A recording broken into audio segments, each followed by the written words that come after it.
Bonjour tout le monde, André Fauteux ici le 16 janvier 2024 à nous avec Emmanuel Cosgrove des cooptations. Comment ça va, Emmanuel?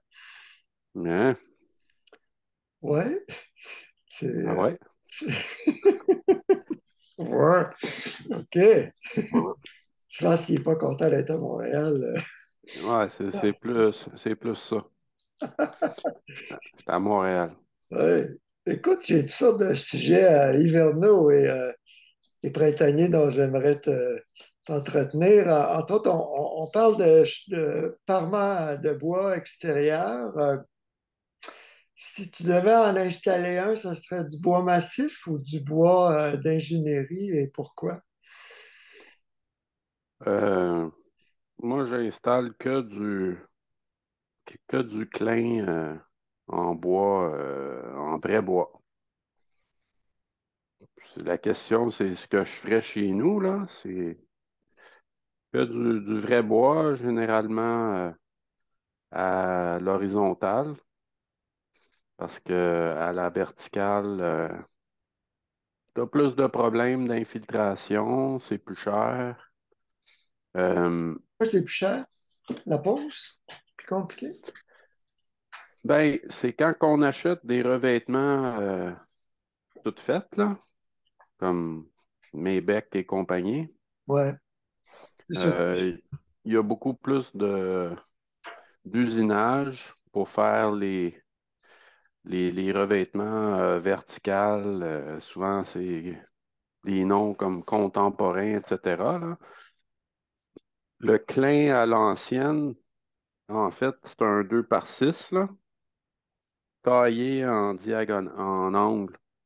Fait qu'avec un 2 par 6 tu fais tu couvres beaucoup plus de surface. Fait que pour l'utilisation du bois, le clin traditionnel à l'horizontale, là, est vraiment une utilisation optimale avec pas de perte. Tu sais, ça sort pas en, en, en brin de scie de l'usine, là. Ça sort presque entièrement en revêtement. Fait que ça se reflète dans le prix et d'habitude, le clin horizontal, comme ça, là, le clin, c'est C'est ça. le moins, ben, en plein ça. Tu vois, moi, j'ai du Maybach à l'horizontale dans le bas, mais dans le haut, on a du vertical. Donc, c'est plus cher usiner le vertical. Ouais, ben, ça prend comme une planche de bois brut et qui est planée et transformée. Les embouts sont taillés et tout ça, là. Tandis que le clin, c'est vraiment. Ouais, tu t'en sors deux avec une seule planche de bois. OK. Puis là, Euh, Maybach a acheté le Canexel, qui est très populaire. C'est drôle. Quand je suis allé sur le site de Maybach pour trouver des détaillants, il réfère entre autres chez BMR, mais quand on va chez BMR, le Maybach, le déclin, n'est pas disponible. Ils mettent juste le Canexel. Ça veut dire que c'est moins cher, c'est ce qu'il y a de plus populaire. Euh, Celui-là est quand même de bonne qualité. On me dit qu'il y en a vraiment du bas de gamme aussi. Pourquoi tu n'aimes pas ces produits-là à base de justement de bras en tissu récupérés? euh, pour la durabilité, il y a souvent tous ceux et celles qui travaillent le bois recomposé en revêtement comme ça. Euh, Ils sont souvent en train de repatcher du fendillement, carrément de la dégradation prématurée, des endroits qui prennent beaucoup d'eau ou d'humidité, comme autour de la sortie de sécheuse. Euh, il y a souvent des problèmes. Il y a aussi je trouve ça vraiment bête comment tu fais des bouts aussi. C'est apprécié des travailleurs de revêtement extérieur parce que tu coupes n'importe quelle longueur, tant que tu arrives à 2-3 pouces près, là, tu cloues, puis tu mets une moulure de coin par-dessus tous les bouts. Puis là, tu mets du scellant dans toute la craque qui est créée. Fait que, tu sais, les menuisiers trouvent, c'est comme travailler le MDF à l'intérieur. Mhm. Tu coupes ça tout croche, puis tu beurres ça de latex. C'est à peu près le même système, mais extérieur. Je comprends pas. Il n'y a pas des longues planches comme le déclin. Ah, ben, c'est que C'est limité en le longueur. déclin, il doit être, tu dois finir flush sur tu cloues la moulure de coin Mhm. et tu pars ta job à partir. Ouais, tu ne le caches pas en dessous. Les recomposés sont d'habitude cachés derrière. Fait OK. que tu peux faire une job de cochon, comme on dit, là. Puis ça marche pareil, Et t'as pas mais de tu as vertical. plein Ouais. tu sais, de joints que, après un hiver, là, le caulking a tout décollé. En tout cas, c'est du bas de gamme. Moi, je touche pas à ça. Moi, j'ai été surpris quand je vivais à Saint-Donat, les gens qui se construisaient des maisons au lac Archambault, les gens qui avaient les moyens, qui mettaient du Canexel pour économiser. Tu sais, ils ne réalisaient pas qu'ils abaissaient la valeur de la maison. Donc, un des problèmes, Ben, c'est plus il y mince, a- c'est pas fendier. c'est toujours un exercice décisionnel sur une base comparative, comme Canexel, n'importe quand avant le vinyle.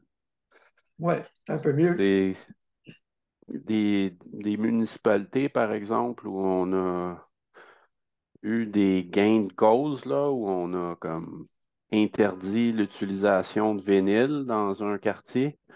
D'habitude, ils peuvent pas interdire le bois recomposé, ça reste dans la famille du bois, donc c'est tout le temps permis.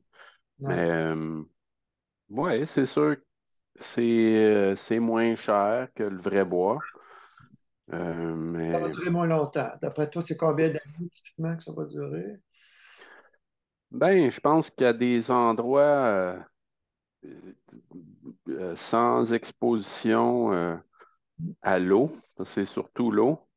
Je pense que les protections UV sont semblables au vrai bois. Mais t'espères, parce que dès que la couche, comme l'émail de peinture, ou je sais pas c'est quoi le fini qu'il y a dessus, là, si c'est plastifié ou quoi, mais une fois que ça c'est atteint, c'est game over. Fait que, C'est comme un carton euh, dans le fond, hein. ouais, c'est du HDF, c'est de la fibre haute densité. Ouais. Fait que Fait que d'après toi, quand, la durée de vie, parce qu'on dit qu'un déclin de bois, c'est 50 ans ou même plus de 100 ans, si tu le protèges, si tu le poses selon les règles de l'art. Si on pose bien le Canexel, si tu faut atteindre ben, 15 ans, les deux. je pense que au bout de 25, le Canaxel serait pas beau à voir, là. Ouais. Euh, Fait que c'est ça. Pour certains, t'es prêt à vivre avec 25. Pour Euh, avoir le fini ou carrément la matière qui est croche et fendue. la matière qui commence à avoir besoin d'être revue parce que Pas juste c'est, faire, pas juste la ouais, peinture. ouais, je pense les garanties, ils doivent être 15 ans. Ouais, je sais pas, je sais que le Maybach, après 15 ans, il fallait qu'on remette deux couches de teinture Cabot, là.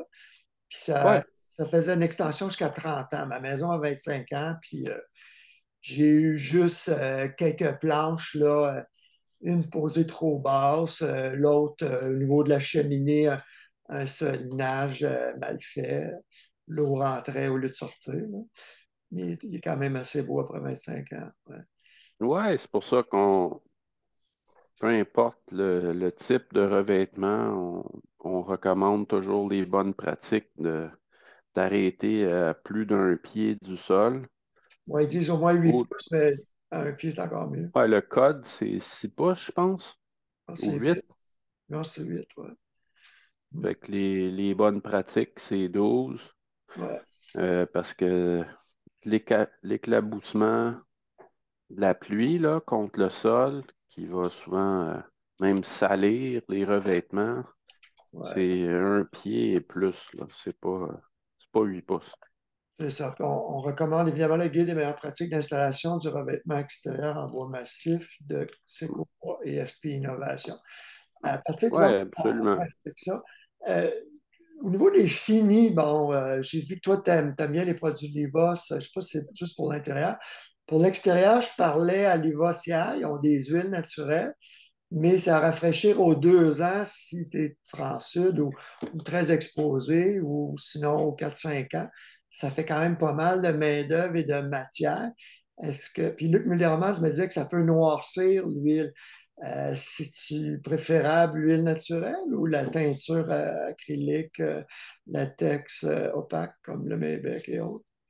Ben, d'habitude, il n'y a plus grand monde qui font qui vernissent ou qui huilent ou qui mettent la peinture Eux-mêmes. semi-opaque pour extérieur, tu achètes un système euh, euh, comme Maybec, Cape Cod, Riopel de Crête. C'est teint en Moi, usine. ouais, il n'est pas évident à voir, le Riopel, mais comme il est FSC par dépôt et que le prix est bon, Le moi, c'est tout Maybec le aussi, temps c'est FSC, hein? optionnel pour... Ah, c'est pas standard, ouais. Non. Puis pourquoi il est plus difficile à voir le crête? Ben, c'est pas, ça n'a pas la même base de distribution que Maybec ou Cape Cod. OK. C'est sûr il y a Maxi Forêt, il y a Juste du pain. La différence entre Maybec et, ben, entre les trois gros, là, Maybec, c'est du pain. Euh, Pinette aussi. Cape Cod, c'est du Lodgepole Pine de l'Ouest qui est envoyé en Nouvelle-Écosse, je pense. Va être transformé et renvoyé ici. Ça a voyagé un peu, là, euh, le Riopel, ben, c'est pas du pain, c'est de l'épinette, je pense. Maybec, ils m'ont dit que c'est à la fois épinette et pain, mais ça, c'est il y a 25 ans, là. Mais donc, Riopel, c'est le groupe crête, c'est le même produit. Ouais, ouais, Ça vient de la Nodière, hein? Ça vient pas de loin. C'est ce que, ouais, c'est dans le coin de Chertsey, je pense. ouais, achat local à ce niveau-là, c'est intéressant. Ouais. Mais Mais, le bois vient de la forêt FSC Laurentide, la Naudière. ouais. Puis juste du pain. Je connais moins, mais leur magasin semble bien populaire. Fait que... Que je posais la Mais il part. y a tout le temps les petits moulins régionaux, là, tu sais, comme en Estrie, il y a bien du monde. Il y allait chez Champigny, je pense. Ben, En tout cas, chaque région. d'ailleurs, Henri Jacob, l'ami de Richard Desjardins de l'Action Montréal, il me disait qu'FSC, c'est pas parfait. Puis comme la forêt publique, même FSC, n'est pas toujours la plus écolo en termes de récolte et tout ça, il recommande justement les petits producteurs privés et locaux. Serais-tu d'accord avec ça? Oui, absolument. En forêt Mais privée, ils font plus tu sais, attention. quand on s'adresse à un autoconstructeur qui habite une région avec des petits moulins régionaux, puis ils ont la patience et le temps de se taper le 5 couches de teinture dans le garage avant que l'automne arrive. Comment ça, Parce que, 5 couches? C'est pas juste 2 couches? non, quand tu veux faire ça comme du monde, là, c'est beaucoup de couches, puis tu fais chaque côté, Oui. Les puis six. tu mets ton beurre épais sur même les bouts quand tu es sur la ciboteuse, là. Ouais. Il faut que tu ailles le lapin, le fini à côté. Ça, c'est même avec les produits de manufacture, là. Pour les garanties, quand tu lis vraiment les, la garantie au complet, tu dois La, mettre, tu prends l'or clou, tu prends tu, tu mets la teinture sur chaque bout quand le tu. seau de teinture fourni avec ta commande, là. Faut faire les bouts. Ouais, OK. Euh, Parce qu'il y en a beaucoup, tu sais, qui font du board and batten à la campagne, là, Ouais. qui font ça carrément quand que c'est déjà monté. Qu'est-ce que tu veux dire? Ben, tu sais, pendant que tu cloues, là, tu as ton échafaud, tu poses le board and batten, ça se fait super vite. Mhm. C'est là qu'ils teignent. Ah, Tu pas avant n'as l'atelier. pas besoin de le teindre au sol. Fait qu'en Ouais, tout cas, c'est bien du temps de manutention. Il n'y a pas un entrepreneur qui prend du bois d'un petit oui. moulin local, comme tu dis, là. Ouais, ouais. C'est des conditions idéales qui sont pas réalistes avec le marché de l'habitation. Ouais. Ben, j'ai vu que Juste du Pain, leur site web, ils ont des liquidations du bois brut comme ça. Donc, c'est plus pour l'autoconstructeur qui a le temps de le faire au sec à l'avance. Mais je ne savais pas que c'était 4 couches qu'il fallait mettre. Ben, c'est l'idéal. Ça dépend du produit qu'on pose, mais OK. on, on fait le minimum recommandé par par la compagnie de teinture. OK. Puis d'habitude, j'aime toujours en faire plus que moins. Ouais. Et c'est ça, c'est de la teinture pour extérieur. Hmm. C'est quoi? C'est 10 degrés d'habitude minimum. 50 Fahrenheit, ouais. Fait que 10 degrés au Québec, là, on a ça comme 5 mois par année. Pas Euh, de pluie, la, pas de pluie sur 24 heures. Il faut laver, mais il faut que ça sèche. Laver au boyau, évidemment, pas à la pression. ouais, c'est un méchant paquet de troubles.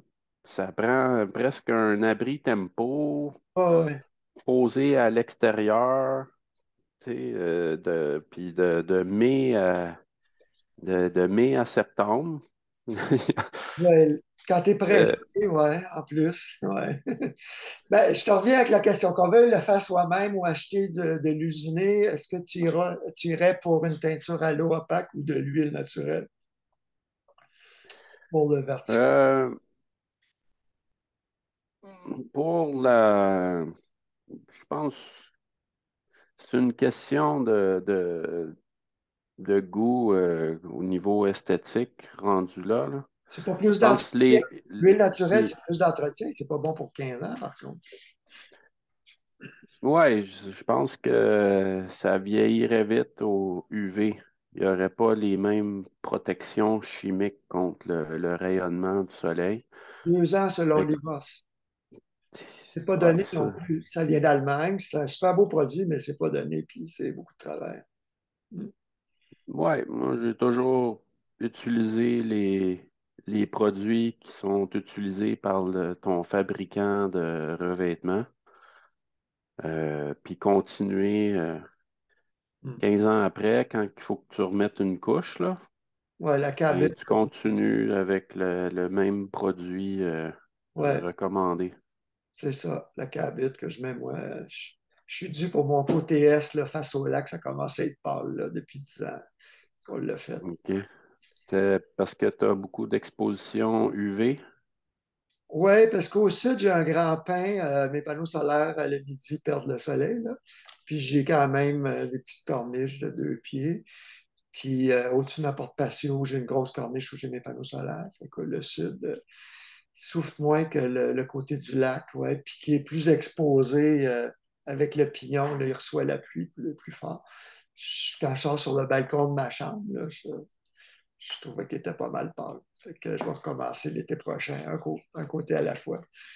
Mais ma blonde ne veut pas. Mais c'est ça, c'est probablement que tu as une bonne surface sans débord de toit C'est et le ça. soleil.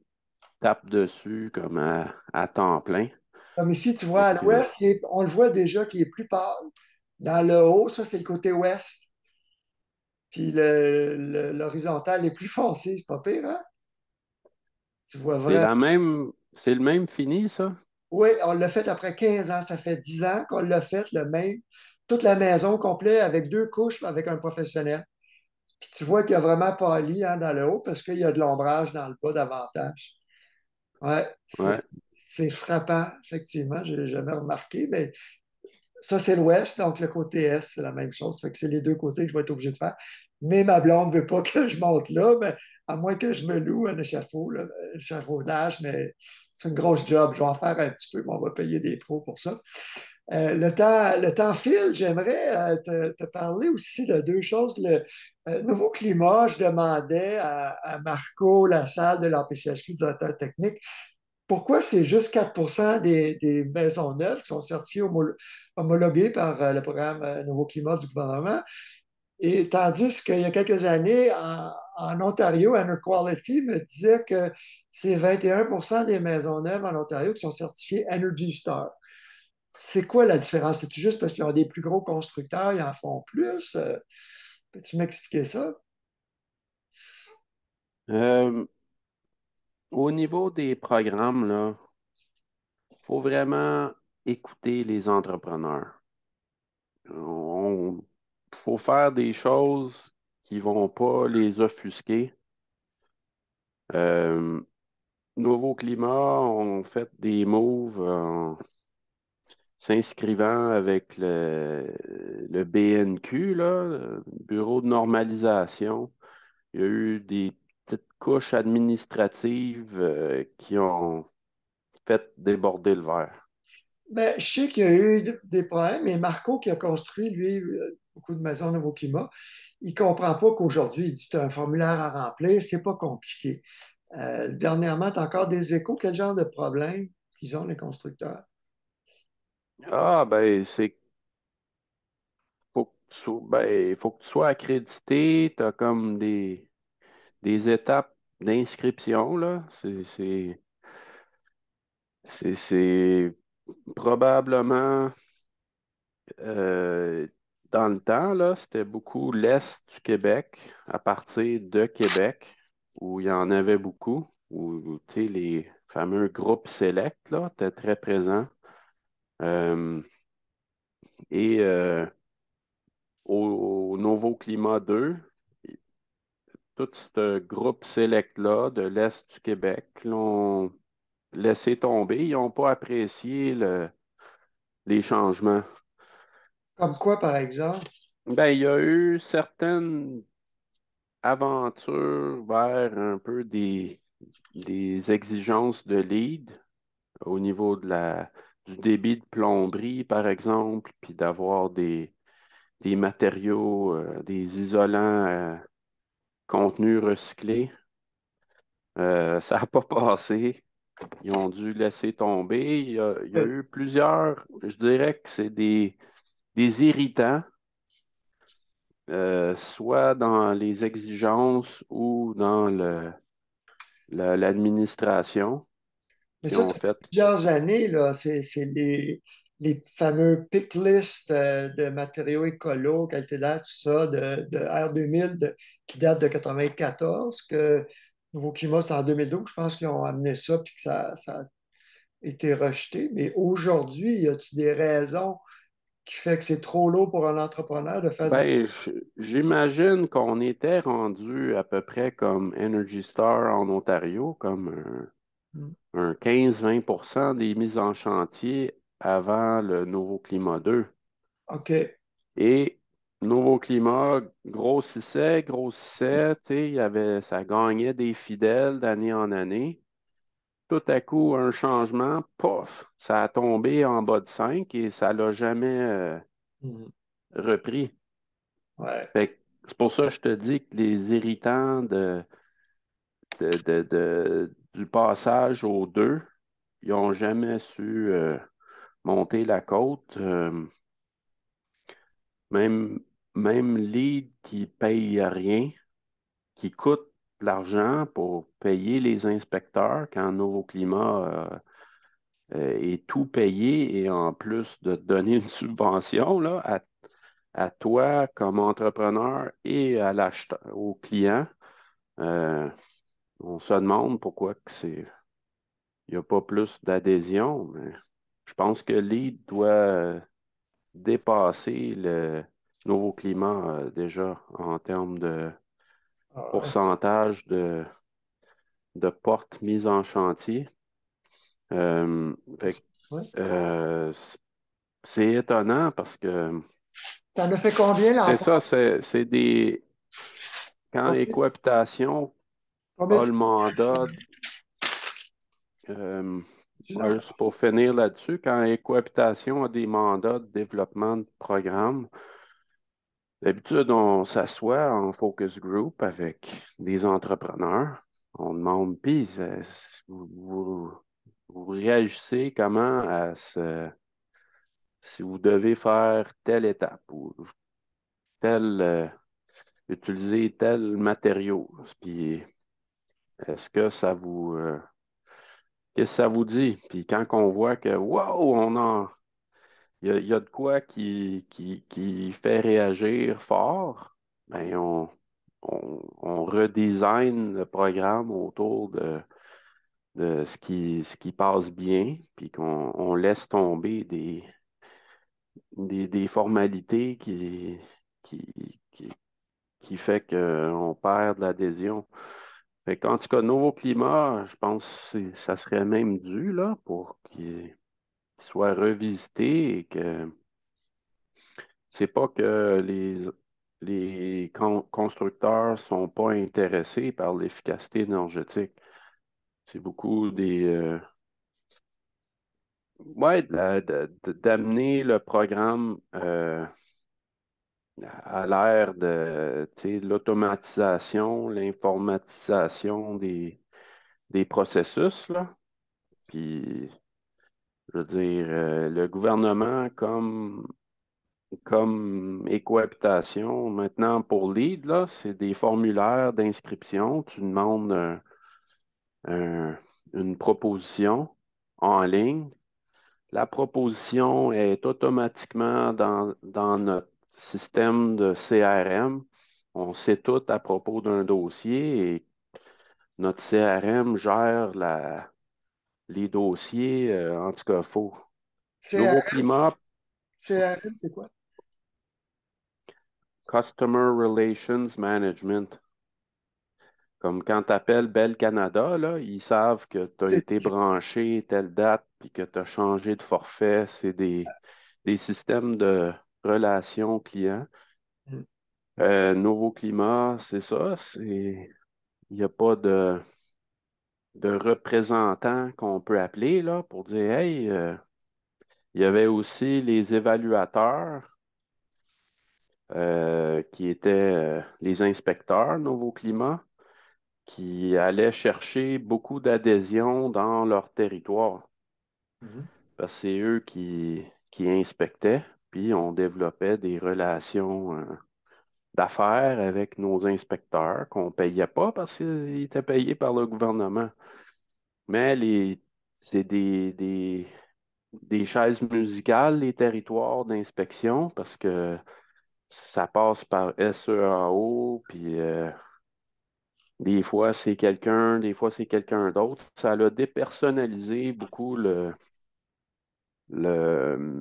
processus. Euh, Puis en inspection comme en formation, tu sais, les formateurs, là, Mhm. quand tu crois à ton programme, là, puis que tu es convaincant quand tu formes les entrepreneurs, euh, ils, ils embarquent, là. Puis, tu sais, je pense à Joël Legault dans le temps, là, il allait chercher des constructeurs, puis il restait parce qu'il était comme fidèle au gars, tu sais. Mhm. Dans Lead, ben, il y a juste nous autres, là.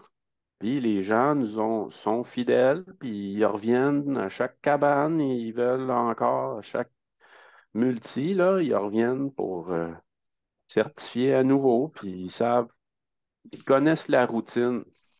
Ils vont pas Nouveau chercher. climat, ils ont cassé une routine, puis bang, ça s'est plus jamais Mhm. réinstallé. Fait que si j'avais à parler je sais même plus c'est qui maintenant, là. C'est l'environnement maintenant qui est C'est le responsable ministère de de la politique. l'Environnement. Développement durable. Oui, c'est loin de C'est- M. Fitzgibbon, là. Ça va tirer des deux côtés, production d'un bord et économie de l'autre, là. Mm. Ouais, en tout cas. Tu me Euh, tu me ramènes à Guy Chevrette puis François Gendron quand il était ministre péquiste des Ressources naturelles. C'était pour un Québec efficace. Là, on allait avoir des cotations énergétiques, des programmes d'efficacité énergétique à base communautaire partout en province et on a perdu 30 ans, 25 ans. Incroyable. Où est-ce qu'on s'en va avec le prochain code, justement, là? Marco Lassalle, il me dit que c'est juste le code des modèles d'énergie fédérale que le Québec va adopter dit juste comment faire un parent. Wow, la révélation, comment faire un parent. Mais on ne va pas hausser les normes, les limites, les exigences minimales d'isolation ou amélioration de vitrage et on va encore perdre un autre 5 ans. 5, 10, 15. Oui, c'est depuis 2012, en fait. Ça date. Ben, déjà que ça fait 12 ans, euh, ben 11 en tout cas. C'était fin 2012, mais probablement qu'on s'embarque dans un autre processus qui va dépasser la deuxième décennie, là. C'est tout le temps comme ça. Mais je sais pas si tu as lu les recommandations au gouvernement du Québec que l'APCHQ national a fait, Avec mais dans le ski. ça, ça serait à peu près mot pour mot ce que Écohabitation dirait aussi. Fait que quand il n'y a pas de force de résistance à une amélioration de code, euh, peut-être que je vise un peu l'APCHQ, là. Quand l'APCHQ sont sur le côté du avançons et améliorons le code, ça va se faire. Mais Fait que, pourquoi il. mais même à ça, il y a, il y a toutes les parties pris et le gouvernement étant toujours dans l'inclusion et dans entendre les les avis de chaque association, de chaque Mais où la syndicat. résistance? Si les constructeurs ne résistent pas à le rehaussement des exigences d'efficacité énergétique des maisons neuves, est où la résistance au gouvernement ou quelle association? Ben, c'était en 2012, c'était l'APCHQ qui n'était pas pour euh, l'infiltrométrie à cause de délais, Mhm. mais Écohabitation avait un mémoire qui demandait de maintenir l'infiltrométrie. Parce que si tu te souviens, 2012, ils ont dit OK, on prend Nouveau Climat. Nous, on était comme Wouhou! Hey, Nouveau Climat devient le code. Ouais. Puis le volet le plus important de Nouveau Climat, c'était l'infiltrométrie. J'ai posé la question dernièrement au gouvernement, puis quelqu'un me disait que c'est pas réaliste de demander 50 000 infiltrométries en construction si on fait 50 000 maisons. Puis ils m'ont répondu, ben, on en fait déjà 50 000 avec Renault Climat. Puis on forme des évaluateurs. Donc, le gouvernement m'a dit que c'est réaliste, mais c'est pas dans le code. Ben, on a décrit dans notre manifeste qu'on publie en ligne, on a décrit toute la façon de faire. C'est pas compliqué, tu n'as même pas à changer le code. La, la partie 11 avec infiltrométrie, c'est quand même pas si mal, c'est bon. Bien, Mais l'infiltrométrie et l'étanchéité est essentielle. Puis le marché laissé à lui-même va pas évoluer si tu n'as pas de spot check en infiltrométrie.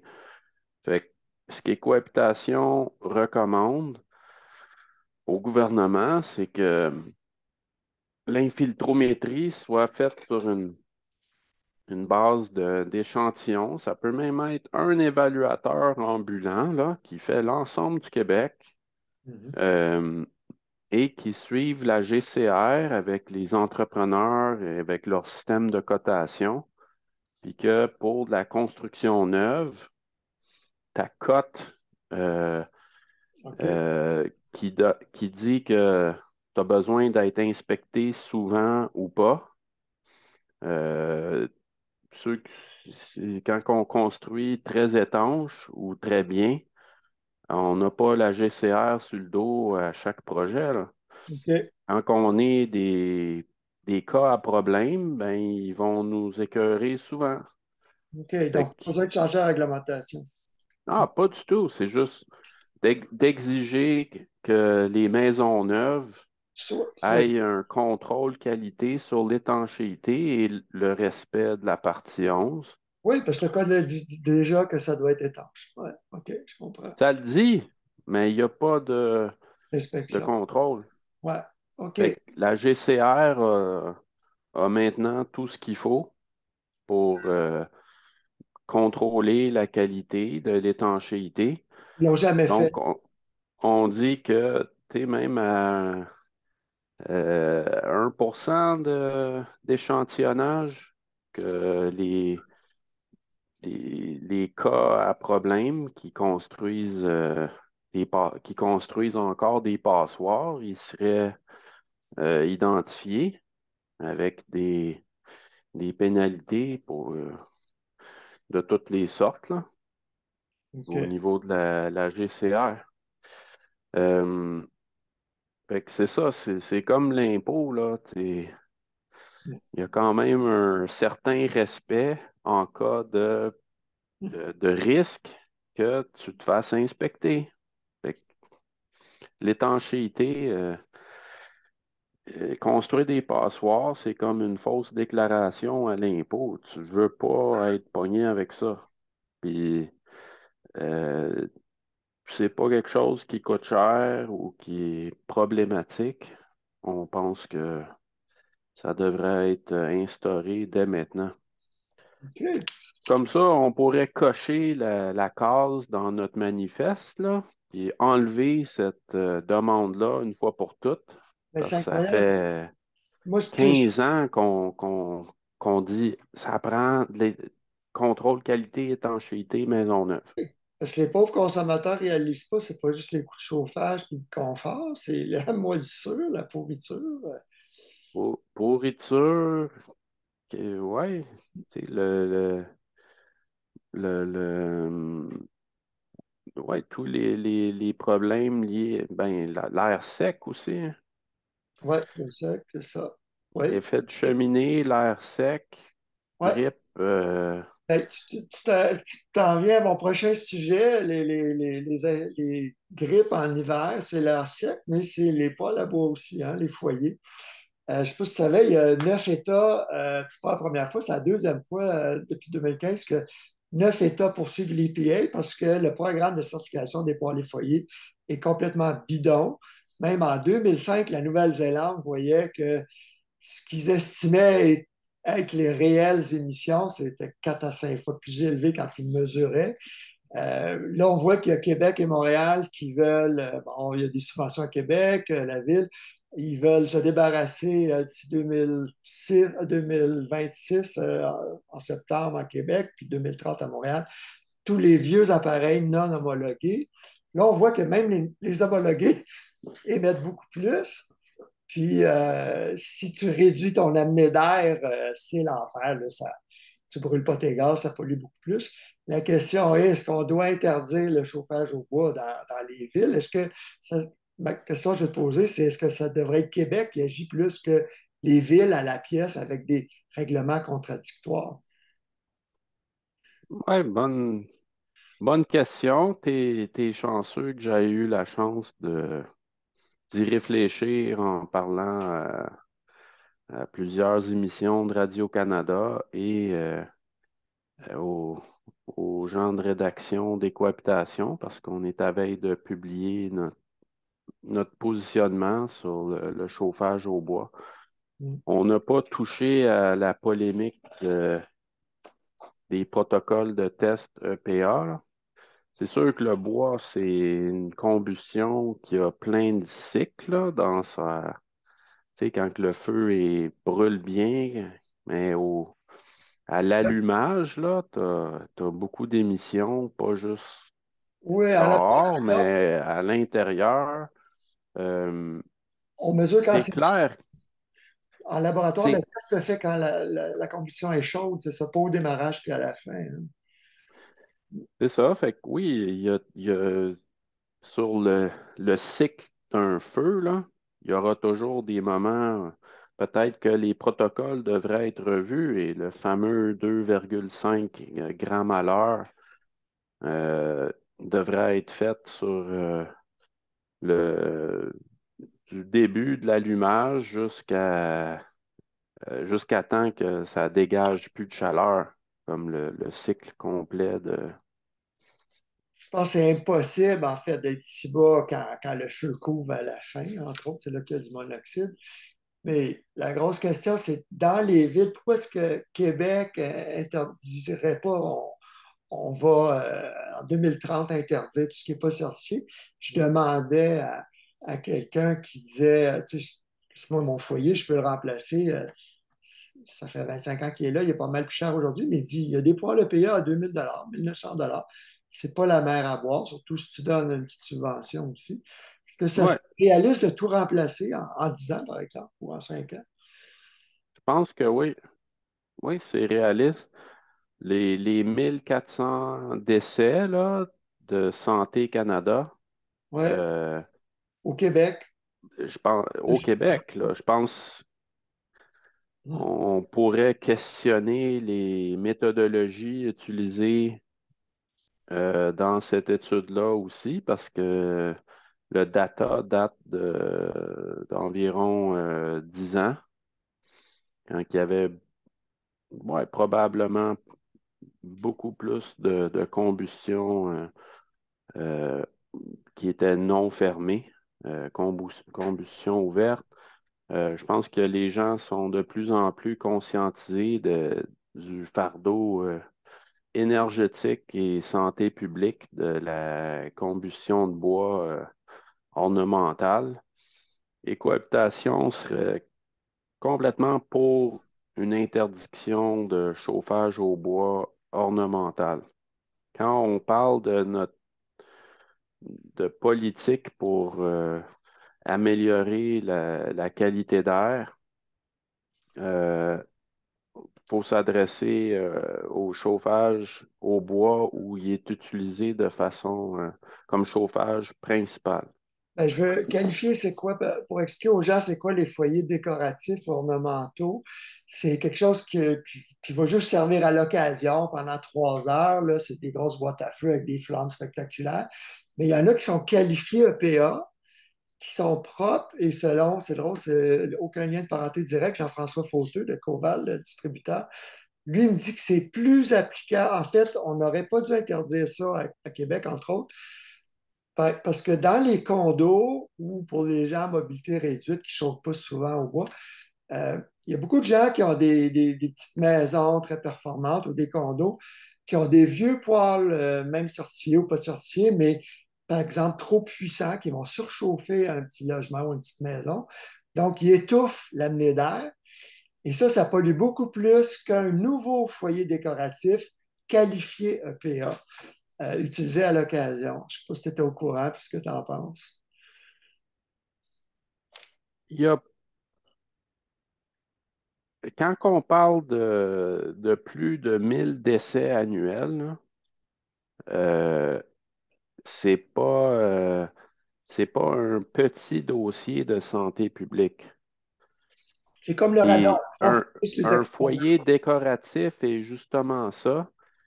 Et il y a pas d'autre type de créateur d'ambiance ou de, tu sais, pour le hygge culture, là, de se mettre douillet dans son salon, là. Il n'y a rien qui tue plus de 1000 personnes par année, hein. Et, Et lui, ce qu'il dit, c'est euh, que c'est les gens qui ont ça, un vieux poêle, qui devrait être interdit. On devrait les remplacer par un foyer d'ambiance, vu que c'est des gens qui vont partir une fois par semaine. Là. Ça serait, ça dépolluerait beaucoup plus l'air si on avait ces foyers d'ambiance-là qualifiés que de permettre encore les gros pollueurs qui sont là installés depuis 20 ans. ben, pourquoi pas mettre un foyer électrique du Canadian Tire, là? Ouais, Si c'est de voir des couleurs danser au plafond, là, ouais.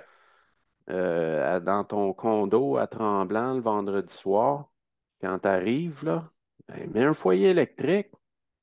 Tu n'auras pas tu sais, de coccinelles partout, puis d'araignées, puis de poussière partout dans ta maison. Il n'y a pas de bonne raison pour l'existence de la combustion bois pour des fins décoratives. C'est au niveau de la réglementation, la santé publique devrait primer et ça devrait être interdit. Maintenant, pour les ruraux qui habitent en région à faible densité, évidemment, hein, Ouais, euh, euh, c'est la mauvaise qualité d'air, tu sais, les particules fines par million dans l'air ambiant extérieur devraient être cartographiées de façon, tu sais, saisonnière par le gouvernement du Québec, tant pour les feux de forêt que pour la combustion bois, que les municipalités dans des zones à risque où les fameux 1400 doivent mourir là, ouais. de façon prématurée, euh, on peut y aller zone par zone, trouver où amènent les polluants par les vents dominants Mm. et appuyer les municipalités avec des fonds, comme du fonds vert, par exemple, là, ça a changé de nom, mais le fonds vert, Mm. euh, pour des programmes de remplacement Ouais. euh, Prioritaire dans. appuyés par la municipalité Ouais, dans des zones cibles où il y a des réels problèmes. ouais. Je veux dire, si le nuage des particules fines de l'Estrie survole le Maine, là, où il y a presque personne qui vit là, ben, OK, c'est peut-être pas aussi problématique pour la santé publique d'avoir de la combustion bois en grand nombre dans des régions qui mangent les vents dominants de l'autre. Euh, Mais tu amènes bien des ça, points que j'aimerais commenter. Moi, premièrement, je n'ai jamais pensé chauffer au bois, mais je travaille à la maison puis je suis tombé en amour avec ça. J'ai 2 heures de terrain. Fait que c'est moi qui reçois plus ma fumée, en fait, quand ils ne vendent pas que mes voisins. Mais il y a une étude qui est en cours à Saint-Sauveur, c'est une des régions. Puis moi, je suis dans une vallée. Donc, des fois, je n'en reviens pas. Je prends une marche, je sors de ma maison, puis la fumée retombe sur ma maison. Puis va même des fois dans la prise d'air côté sud, la cheminée sur le côté nord. L'erreur en passant, c'est que ma cheminée a abouti sur le mur extérieur. C'était pas supposé, mais on a rapetissé la maison de 10 pieds à la dernière minute quand on a fait le plan pour sauver 30 000 $. On est juste deux personnes dans la maison avec un chien, puis on a sauvé 750 pieds carrés.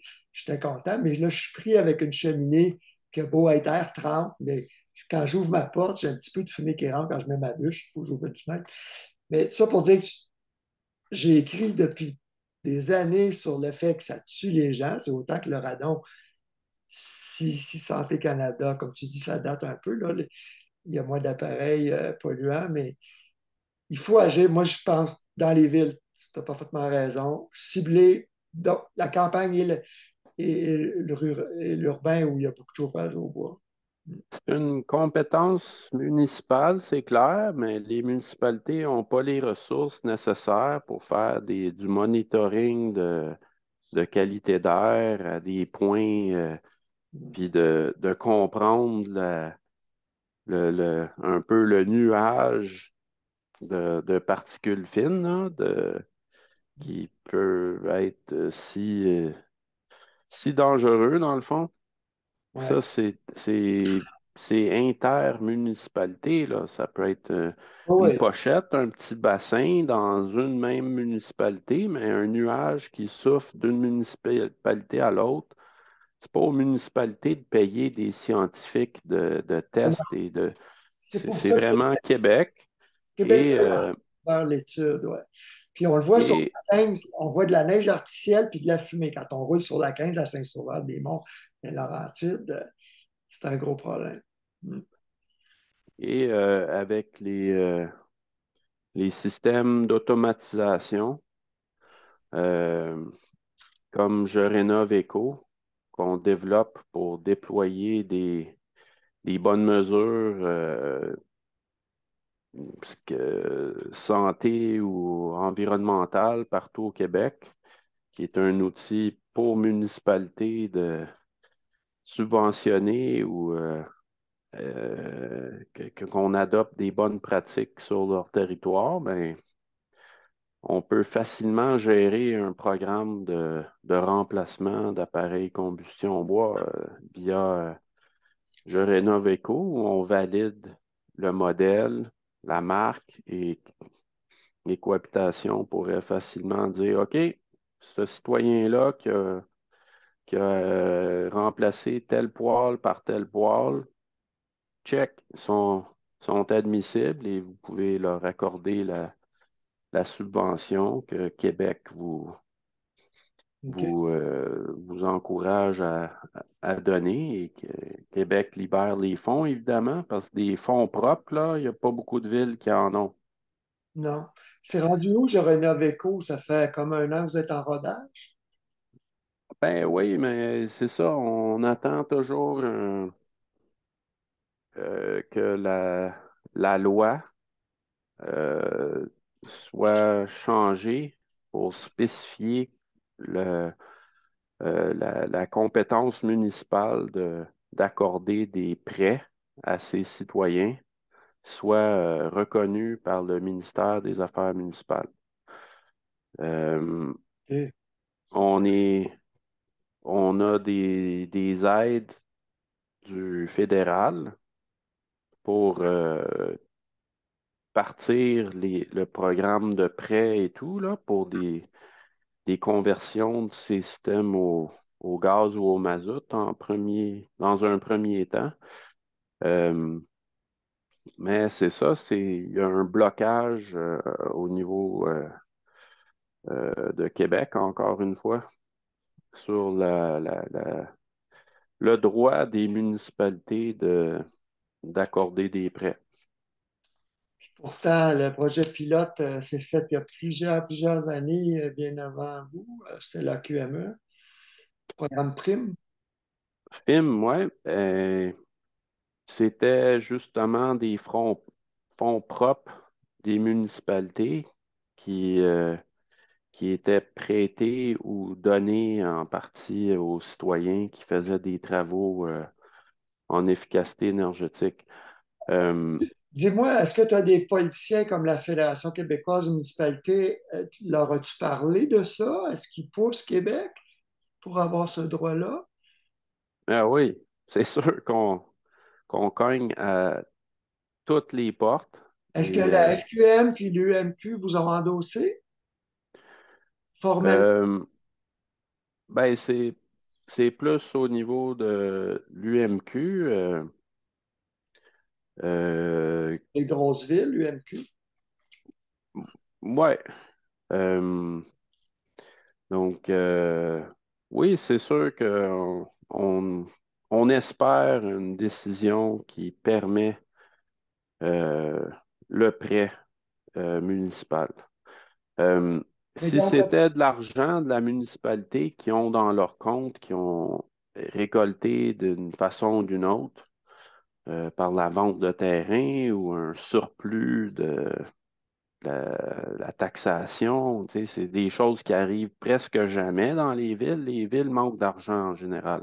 ouais. Ce qui fait que Ça, Je rénove éco, on doit avoir de l'argent dans un fonds qui utilise la municipalité pour prêter, mais le gouvernement du Québec ne voit pas les municipalités comme des institutions prêteuses présentement, à moins que la loi municipale le spécifie que dans le cas de programmes de prêt pour des améliorations en durabilité des habitations, par exemple, qu'on le permet. Ben, en gros, le fédéral attend le fonds municipal vert, attend que le gouvernement du Québec reconnaisse le droit de dérouler le programme au Québec pour qu'on puisse le démarrer, mais tous les outils sont prêts. est-ce que tu as parlé à Jacques Demers, le président de la Fédération québécoise des municipalités? Euh, Pas directement. OK, je l'ai Euh, interviewé en novembre. Je ne sais pas si tu savais, là, j'ai une entrevue YouTube où il dit, où le titre, c'est Les élus municipaux s'ouvrent aux mini-maisons. Les unités d'habitation accessoires, là, je pensais que c'était marginal, mais eux, la FQM est carrément en faveur de ça, entre autres. Je vais, je, je pense que tu aurais peut-être une bonne ouverture, là. C'est le maire de Sainte-Catherine-Nacli. Euh, il a l'air assez ouvert. OK. Ouais, je vais t'envoyer ses Ah coordonnées. ben, Euh, excellent. parce que c'est ça, s'il y a pas, si le municipal ne pousse pas, c'est pas une cohabitation qui va faire changer l'idée au ministre des Affaires municipales ou la ministre. Ah, mais je veux dire, notre programme s'adresse à des populations vulnérables. C'est des gens qui seront des hors-la-loi au niveau du mazout parce qu'ils n'auront pas remplacé à temps. Ouais, C'est pas des jeunes avec de grandes compétences en informatique et de lecture de programmes du gouvernement et tout ça là, qui vont être dans cette situation-là. Euh, Ça va être plus des personnes âgées qui n'auront pas vu passer toutes les lois ou les chauffés verts, les programmes d'aide financière, etc. ouais. Fait qu'on, on, je pense pas que même le ministère des Affaires municipales peuvent être contre la vertu, là. Ça, On- c'est un peu un no-brainer d'appuyer Je rénove éco, mais faut que faut que ça passe. Et trouver sa ligne dans des lois au Québec, ça passe en Parlement, puis c'est long. lobbying, ben oui. Mais est-ce qu'il y a des organismes importants qui sont derrière vous? Est-ce que Desjardins fait pression, par exemple, sur le gouvernement pour ça? Parce que c'est un nouveau partenaire, Desjardins, là-dedans? Oui, de longue date, mais c'est sûr que si les municipalités font des prêts, c'est pas de la concurrence directe aux banques, mais c'est quand même des prêts de montant d'argent importants. Euh, Desjardins ne serait pas impliqué dans Je rénove éco. non, à moins qu'ils soient des investisseurs dans le fond Oui, c'est ça, qui, tu m'avais dit. qui se constituent pour pouvoir accorder des prêts aux municipalités. En ce moment, c'est qui vos investisseurs? En avez-vous? Un fonds qui commence à se bâtir? Ben, le fonds de base euh, serait les millions accordés par le Fonds municipal vert au OK, il Québec. n'y en a pas en ce Puis, moment. ben, ils ont les mains liées pour nous prêter notre premier 7 millions pour des prêts. parce que ils veulent qu'on claire la légalité de la chose avec Québec. Donc, tu as des Euh, investisseurs privés prêts à mettre 7 millions de dollars si Québec ah, autorise? ça c'est. Ah oui, il y a beaucoup d'intérêt côté fonds d'investissement aussi, euh, ou de fondations pour, c'est ça, avoir des rendements minimaux pour du capital Est-ce que tu qui dis que tu as fait des lettres? Est-ce que, excuse-moi, tu me dis que tu as des lettres d'intention qui totalisent 7 millions de dollars? Ah, ça c'est seulement pour le départ. On, le fonds va se compter en dizaines de millions une fois en opération. Ouais. Euh, mais le premier set serait accordé par le Fonds municipal vert de la FCM, Fédération canadienne des municipalités. Ils ont fait un appel à projet PACE partout au Canada. Mhm. Il y en a déjà une dizaine qui roulent, financés par la FCM. OK, donc ça, c'est pas Euh, le privé, la FCM, c'est des fonds fédéraux, c'est pas la SHL, c'est qui, Environnement Canada? c'est du gouvernement du Canada qui ont donné des enveloppes importantes au Fonds municipal vert de la Fédération canadienne des municipalités. Il y a plein de programmes qui roulent par ce fonds-là.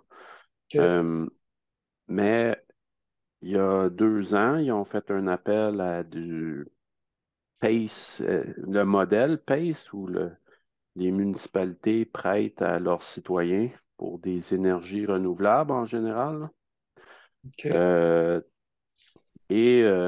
on a répondu et on a été retenu comme le modèle le plus éprouvé et ancien du Canada avec film, parce que ça fait une décennie qu'on roule film et c'est souvent cité comme un bon modèle qui va au-delà du photovoltaïque ou du chauffe-eau solaire, qui va dans toutes les travaux en efficacité et maintenant on va l'étendre à la résilience aussi, tu sais, étanchéiser ses fondations, condamner sa descente de garage qui fait la flotte dans le sous-sol à chaque fois que la rue déborde en face. Comment tu Il y a, regardes ça? C'est quoi que tu fais? Tu mets un barrage sur le bord de la rue? ah non, tu fais un jardin un stationnement perméable et tu le remblayes. Ouais, Tu complètes la fondation, ta ferme, tu mets une fenêtre si tu veux, mais ouais, tu fais comme un puits sec avec ton driveway au lieu d'une. Il y a des dizaines de milliers de descentes de garage partout au Québec et ça coûte cher collectivement aux assureurs, aux municipalités qui se font poursuivre à cause de que c'est la rue OK. qui appartient à la municipalité qui déverse sur le terrain privé. Ouais, ouais, ouais. On fait même Mm. des tests présentement avec des portes étanches avec la ville de Montréal. La OK. ville de Montréal, à elle seule, se fait poursuivre par des assureurs pour des dégâts d'eau, là, des dizaines de millions par année.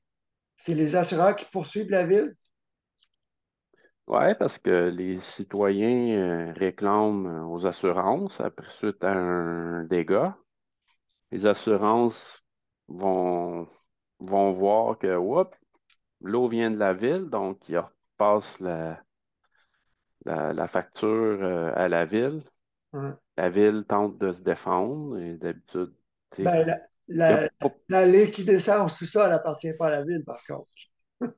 Non, mais la descente, mais c'est pour ça que les municipalités sont très intéressées par l'idée des condamnés, parce que c'était une mauvaise idée architecturale au départ, là. OK. Y a-t-il quelqu'un à la ville de Montréal à qui je peux parler qui dirait oui, on a besoin de Rénovéco? Euh, c'est sûr, c'est le bureau de la transition, le BTER, transition énergétique et de résilience, là. As-tu un contact à me référer? Ben, d'habitude, dernière nouvelle, c'est encore Sidney Ribault Ah ouais, il est là. qui est, euh, qui est parti d'Équiterre pour aller être le directeur du BTER. Ton projet pilote avec la Ville de Montréal, c'est qui ton contact? Ça, c'est Rémi Aff Comment t'écris ça? au service de l'eau. HAFF. HAFF, OK. Puis peux-tu m'envoyer une lettre du Fonds municipal, l'FCM, le Fonds vert, qui confirme que vous êtes les leaders au Canada? Ce que tu me disais là, en termes des. Ah, ben, c'est qu'ils ont parlé du film pendant un colloque. Euh, Trouver ça sur le web. Fait que ça doit être publié, Ben, je vais t'envoyer. mais je sais pas s'ils permettraient qu'on partage leur lettre d'approbation de notre financement, là. Ouais. Mais ça, ferait- ça décollerait pas à peu près avec leur financement. Puis après toute la négociation, ils ont dit, ouais, mais ça a l'air qu'au Québec, il y a des ententes et il faut s'entendre avec le gouvernement des affaires municipales si on veut prêter aux municipalités du Québec indirectement. Fait qu'on est pogné dans une. C'est toujours les relations Québec fédéral, là, où le Québec veut être en contrôle de chaque pièce qui vient au Québec. Mais nous, on a 10 millions qui dorment à Ottawa à 10, cause de notre gouvernement qui est pas facile à joindre, on va dire. OK. Tantôt, tu citais 7 millions, là, tu as sauté à 10 millions. Ça a été dit, 10 millions? Ah, il y a 3 millions pour le, faire rouler le programme. Que tu aurais de la. Euh, Aussi, mais en argent pour constituer le premier fonds, là, pour faire des prêts. Ben, moi, Ça, j'aimerais ça avoir une confirmation, je te crois, mais tu me permets, je vais aller demander à l'FCM qui me dise ça, qu'il y a 10 millions qui donnent, parce que Québec ne bouge pas.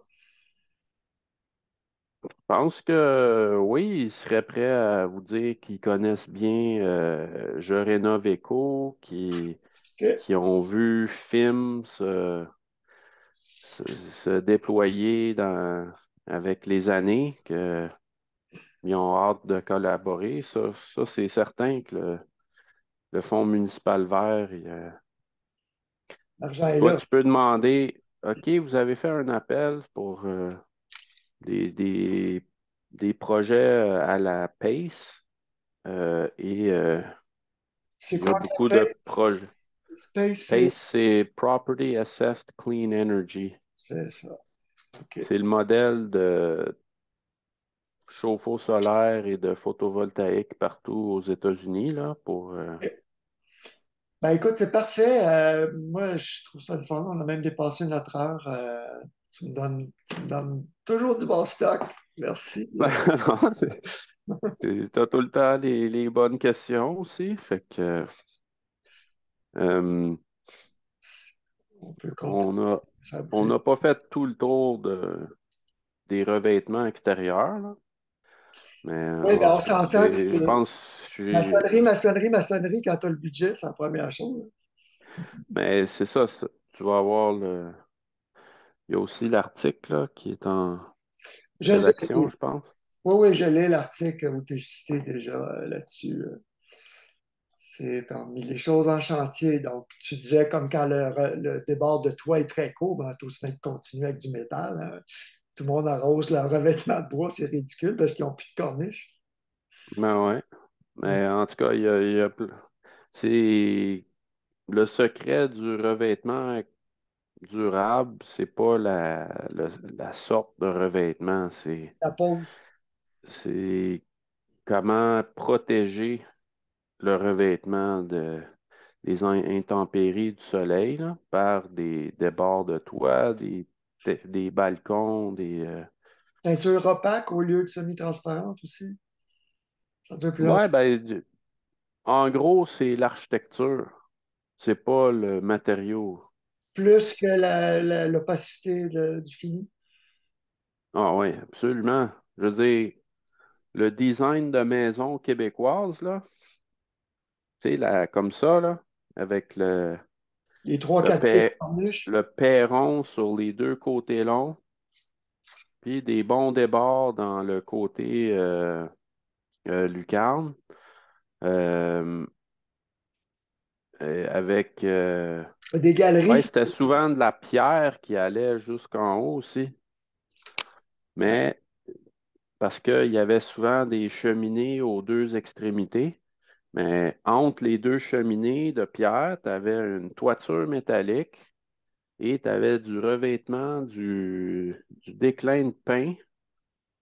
J'en ai vu où le pin doit avoir 400 ans, parfaitement intact sur le chemin du roi, tu sais, avant ou passé Québec, là.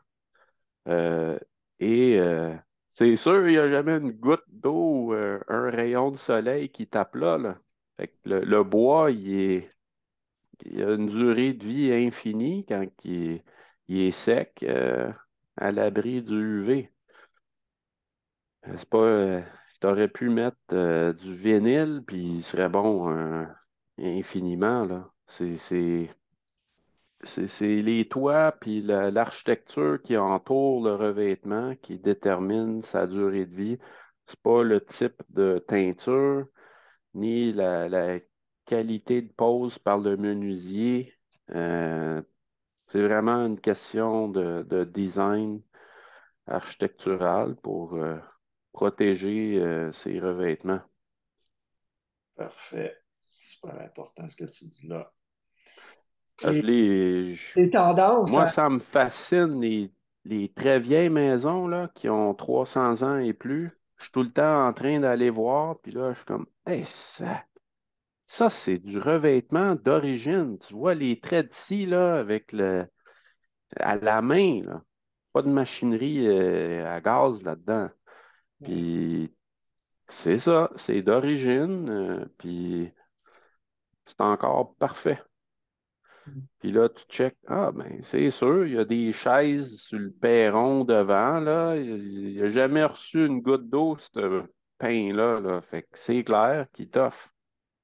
Puis il y a des toiles sur des galeries couvertes sur deux côtés de la maison, ben souvent.